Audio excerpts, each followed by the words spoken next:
Hi all of you, welcome to my YouTube channel Vicky Aravapalli. ఈరోజు ఇంత హడావుడికి ఎందుకు వచ్చానంటే, మన రజనీకాంత్ గారి కూలీ ట్రైలర్ అయితే వచ్చేసింది. అసలు ట్రైలర్ ఉందండి, నేను అనుకున్న దానికి ఒక త్రిబుల్, ఒక 3-4 టైమ్స్ ఎక్కువే ఉంది. అసలు ట్రైలర్ ఎందుకు నా కూలీ మీద అంత ఇంట్రెస్ట్? నువ్వు టాలీవుడ్, నువ్వు తెలుగోడివి, తమిళ వాళ్ళ సినిమా మీద అంత ఇంట్రెస్ట్ ఏంటి అని మీరు అనుకోవచ్చు. నేను ఎందుకు అంత ఇంట్రెస్ట్ చూపిస్తున్నానంటే, నేను తమిళ్ సినిమా మీద కాదు, ఫస్ట్ లోకేష్ కనకరాజ్ యూనివర్స్ మీద నాకు ది అసలు ఇష్టం. అంటే అది పిచ్చి అనుకుంటారో ఇంకేమని అనుకోండి. లాక్డౌన్ టైంలో నేను ఖైదీ సినిమా చూసా. అసలు తెలియదు ఆ సినిమా ఎప్పుడు వచ్చింది, ఎప్పుడు రిలీజ్ అయింది, ఏంటో తెలియదు. చూసా లాక్డౌన్ టైంలో ఖైదీ సినిమా, సూపర్ ఉంది. సడన్ గా విక్రమ్ రిలీజ్ అయిన తర్వాత చూస్తే ఖైదీకి ఆ విక్రమ్ సినిమాకి లింక్ ఉంది క్లైమాక్స్ లో, మైండ్ పోయింది. నెక్స్ట్ ఎల్సీఏ వచ్చింది, ఎల్సీఏకి విక్రమ్ కి సంబంధం ఉంది. అసలు ఈ యూనివర్స్ ఏదైతే ఉందో ఆయన చాలా బ్యాలెన్స్డ్ గా తీసుకెళ్తున్నారు. ఆ బ్యాలెన్స్డ్ లో ఈ కూలీ అనేది పార్టా కాదా అనేది నాకు తెలీదు, ఎంతవరకు నిజమో కాదో తెలియదు. బయట రూమర్స్ అయితే వస్తున్నాయి. నాకు ట్రైలర్ లో అయితే ఎక్కడ మన ఎల్సీయూ యూనివర్స్ కి సంబంధం లేదు, లోకేష్ కనకరాజు యూనివర్స్ కి కూలీకి అని నాకైతే అనిపించింది పర్సనల్ గా. మరి సినిమాలోకి వెళ్ళాక ఎలా ఉంటుందో నాకు తెలియదు. నెక్స్ట్ వచ్చేసి మన కూలీ సినిమాలో సీజే వర్క్ సినిమా మొత్తంలో ఒక 3%-4% వాడారంట. అది కూడా ఒక 30-40 సెకండ్స్ ఏదో సీన్ లో వాడారు. ఈ రోజుల్లో విఎఫ్ఎక్స్ లేకుండా రియల్ గా షూట్ చేయడానికి గట్స్ ఉండాలి. అసలు ఉన్నది లేనట్టు చూపించడానికి కానీ, ఆ ఉన్న నిజంగా రియల్ గా చూపెట్టడానికి చాలా కష్టపడాలి, చాలా సెట్లు వేయాలి, అది చేయాలి, ఇది చేయాలి. లోకేష్ కనకరాజు అది డన్, ఆ జాబ్ డన్ చేశారు నాకు అనిపించింది కూలీ ట్రైలర్ లో చూస్తే. ఆ సీజే వర్క్ అయితే లేదు అనగానే సాయిరామ్ అనిపించింది నాకు ఈ మధ్య చూసిన సినిమాల వల్ల. ఇప్పుడు నెక్స్ట్ వచ్చేసి సినిమా ట్రైలర్ లోకి వెళ్తే అనిరుద్ధ్ మ్యూజిక్ అసలు తెలుసు కదా మనకి.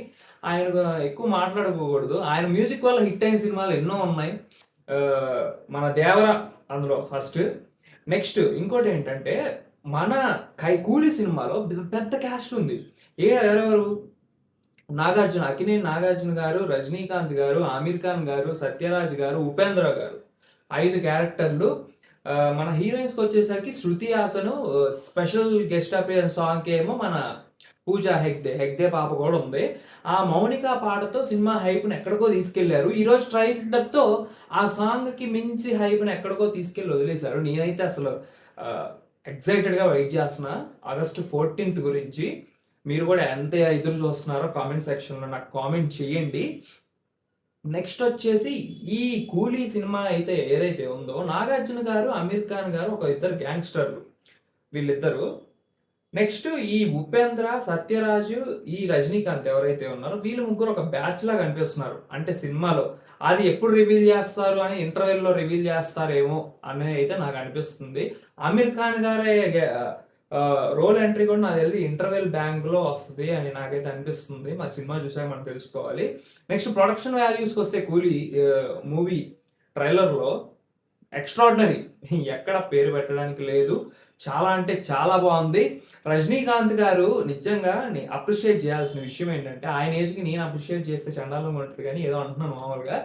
అసలు ఆయన ఏజ్కి తగ్గట్టు సినిమాలు సెలక్షన్ చేసుకుంటూ, ఈవెన్ ఆయన మొన్న ఇంటర్వ్యూలో కూడా చెప్పారు, నేను నా ఏజ్కి దగ్గరలో ఉన్న హీరోయిన్స్తో యాక్ట్ చేస్తా తప్ప నాకంటే చిన్నగా ఏజ్ ఉన్న హీరోయిన్స్తో నేను యాక్ట్ చేసి వాళ్ళ కెరియర్ నేను స్పాయిల్ చేయనని చెప్పేసి. అంత మంచి మనసు ఎవరికి ఉంటుంది చెప్పండి? 50 60 వచ్చాక కూడా హీరోయిన్స్తో మామూలు 35 28 హీరోయిన్స్తో యాక్ట్ చేస్తున్నారు. కానీ వాళ్ళ గురించి కూడా ఆలోచించారంటే రజనీకాంత్ గారికి హ్యాట్స్ అప్. ఆయనకైతే ఏం చెప్పినా తక్కువే. పక్కన యాక్టర్ గురించి కూడా కోరుకునేవాడు ఎప్పుడు దేవుడే. అందుకనే తమిళ ఇండస్ట్రీ మొత్తానికి రజనీకాంత్ దేవుడు అయ్యారు. సో ఇదైతే కూలీలో నేను చూసింది, నేను తెలిసింది మీకు చెప్పాను. మీరు కూడా వెళ్ళి కూలీ ట్రైలర్ చూడండి. నేనైతే 14th అయితే ఎప్పుడెప్పుడు వస్తుందా అని వెయిట్ చేస్తున్నాను. నెక్స్ట్ మూవీ రివ్యూ కూడా నేను కూలీ ఇస్తాను, లేట్ అయినా ఇస్తాను, టెన్షన్ పడకండి.